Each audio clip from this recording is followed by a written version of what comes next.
जगदीप धनखड़ के अपनी पोजीशन से रेजिग्नेशन के बाद जिस तरह की पीछे खबरें चल रही हैं, क्या इसके पीछे वजह हो सकती हैं? The story behind this whole thing, ये आज मैं आपको बताऊंगी और आप अंत तक इस वीडियो को देखिएगा।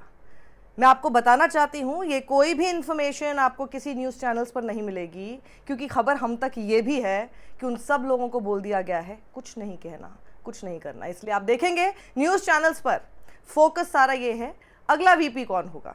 उससे ज़्यादा इंपॉर्टेंट सवाल तो ये है कि भैया ऐसा हुआ क्या।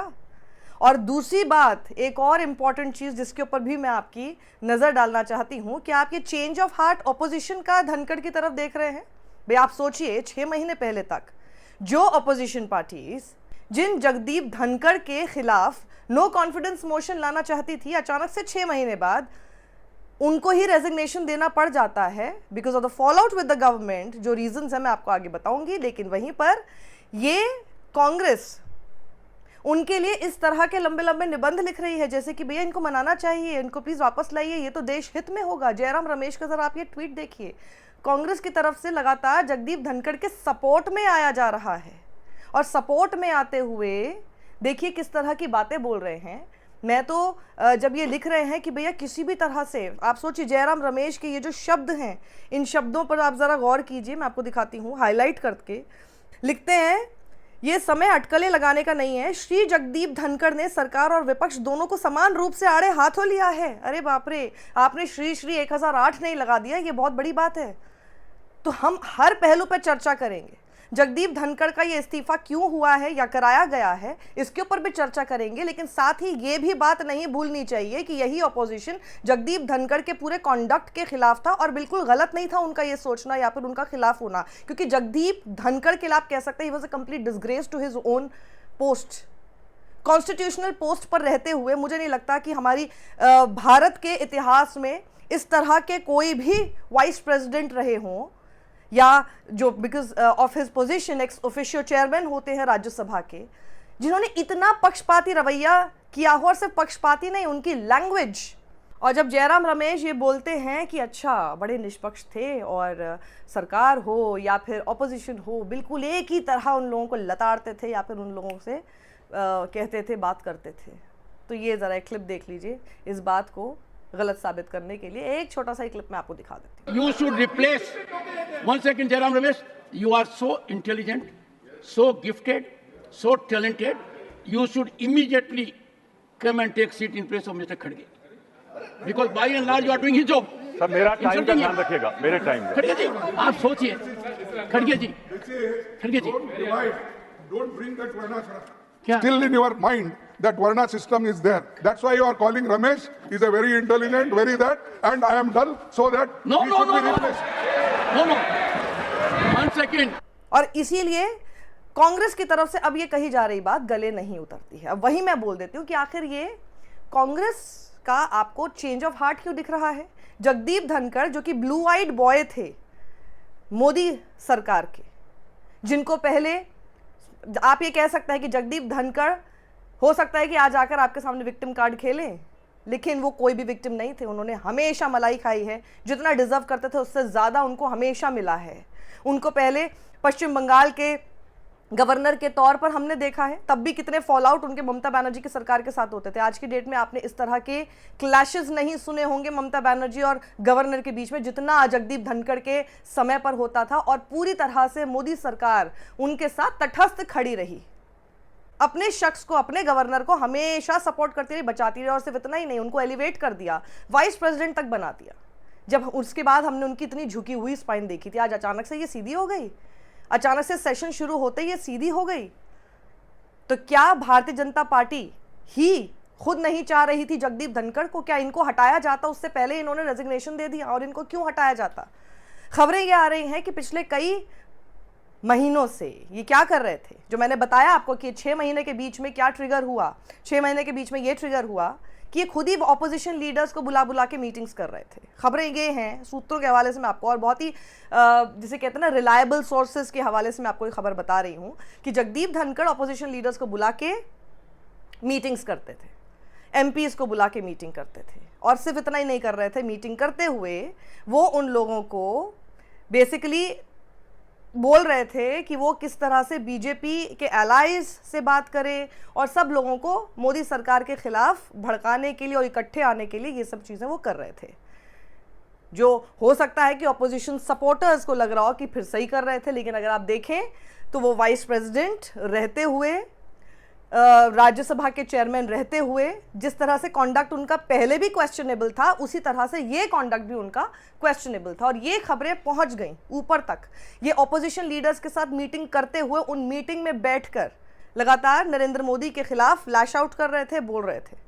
अब यहीं पर आप देखिए, अगर वो लैश आउट कर रहे हैं उनके ऊपर और लैश आउट करते हुए अगर वो कुछ ऐसी बात कर रहे हैं, तो एक बार के लिए आप ये सोच सकते हैं कि ठीक है, कभी भी किसी को समझ में आ सकता है कि जो हो रहा है वो गलत हो रहा है। लेकिन मैं आपको इसमें बताना चाहती हूं कि जगदीप धनखड़ तो प्लीज विक्टिम कार्ड हम लोगों के सामने ना खेले। जब तक उन्हें जहां से जो मलाई मिल रही थी वो लेते रहे, वो मलाई लेते हुए वो ऊपर पहुंचे, और उसके बाद जब उनको लगा कि वो he can stir the pot और वो बहुत सारी चीजें कर सकते हैं because he is at that position, तो वो इधर नॉट रिलायबल एट ऑल। सरकार को ये लगने लगा ये कोई सत्यपाल मलिक का 2.0 वर्जन हो सकता है, जो अभी इस तरह से हमारे खिलाफ निकल के हमारे खिलाफ बातें करेंगे। और सिर्फ इतना ही नहीं, देखिए खबरें ये है कि आने वाले समय में और भी इस तरह के चेहरे हमारे सामने आ सकते हैं। क्या असल कारण था जगदीप धनखड़ के ये रेजिग्नेशन करने का? क्योंकि हेल्थ कंसर्न तो कहीं से लगता नहीं है। हेल्थ कंसर्न होता तो उसके लिए उनको सेशन के कमेंट्स होने का वेट करने की जरूरत नहीं थी ना। हेल्थ कंसर्न एकदम से सेशन शुरू होते के साथ कैसे हो सकता है? So that is not something जो उस पर आपको जाना चाहिए। लेकिन ये जिस तरह की एक बड़ी खबर आई है, ये बहुत बड़ी घटना है। किसी सरकार के दौरान वाइस प्रेसिडेंट का इस तरह से रेजिग्नेशन देना, जो भी कारण है पीछे, कारण उनके अपने क्रिएटेड हो सकते हैं, लेकिन उसमें सिंपैथी ना मुझे फिर धनखड़ के साथ है और ना ही मुझे फिर सरकार के साथ है, क्योंकि आपने एक ऐसे ही शख्स को जो डिजर्व ही नहीं करते थे। To be very honest, let me tell this to you, मैं पहले भी यही बोल रही थी, आज भी यही बोलूंगी, he did not deserve that kind of an office. और उनको उस ऑफिस पर जब आपने बिठा दिया तो भुगतिए। वहीं जब ऐसे शख्स को आप ऐसी जगह पर ऐसे बड़े पद पर बिठाएंगे तो उनसे आप यही उम्मीद कर भी सकते हैं। लेकिन वहीं पर आप देखिए जिस तरह से फॉल आउट पिछले कुछ दिनों में हम देख रहे हैं, जैसे कि यूपीए 2 के दौरान था ना, कि सरकार के खिलाफ उन्हीं के लोग निकल के और इस तरह की बयानबाजी कर रहे हैं, जिसमें आपको दिखाई दे रहा है कि ये पार्टी कमजोर होती हुई नजर आ रही है। निशिकांत दुबे आकर कहते हैं कि अगर प्रधानमंत्री नरेंद्र मोदी नहीं हुए हमारा फेस, तो फिर ये पार्टी 150 सीट भी नहीं ला पाएगी। तो आपको दिखाई देता है that everything is just not right with in the party. और इसीलिए जो ये खामोशी है, आप देखेंगे आपको भारतीय जनता पार्टी की तरफ से, उनके तमाम प्रवक्ताओं की तरफ से सिर्फ चुप्पी दिखाई दे रही होगी। चुप्पी इसीलिए है क्योंकि ये बोला गया है कि कुछ कहना नहीं है, ये बोला गया है कि चुप रहना है, इस बारे में कोई भी स्टेटमेंट्स नहीं देने हैं, इस पर कुछ नहीं करना है।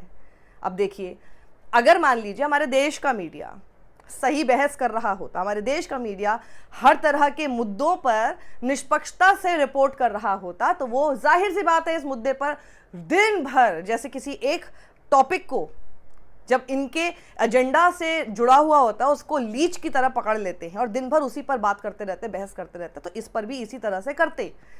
लेकिन जब बोलने के लिए यहाँ पर ही मना किया गया है तो बोलने के लिए तो वहाँ पर भी मना है। और फिर आप बुलाएंगे किसको? क्योंकि प्रवक्ता तो बोलेंगे नहीं, वो आएंगे भी नहीं। And then they only decide what type of topics you have to do. ये तो फैक्ट है, आपको दिखाई देता ही है किस तरह के टॉपिक्स हैं, कैसे सवाल इन डिबेट्स में होते हैं।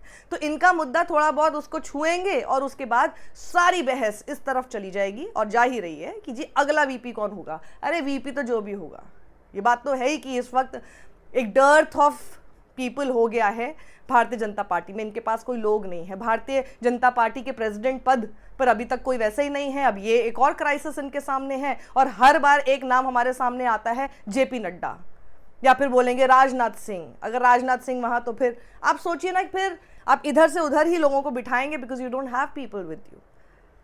तो आप ये जरा सोचिए कि मीडिया जब बात नहीं करेगा, क्योंकि प्रवक्ता कुछ बोलेंगे नहीं, तो ये सारी खबरें आपको वहाँ से नहीं मिलेंगी, आपको सोशल मीडिया से और हम लोगों से ही मिलेंगी, जितनी अंदर खाने की खबरें हैं।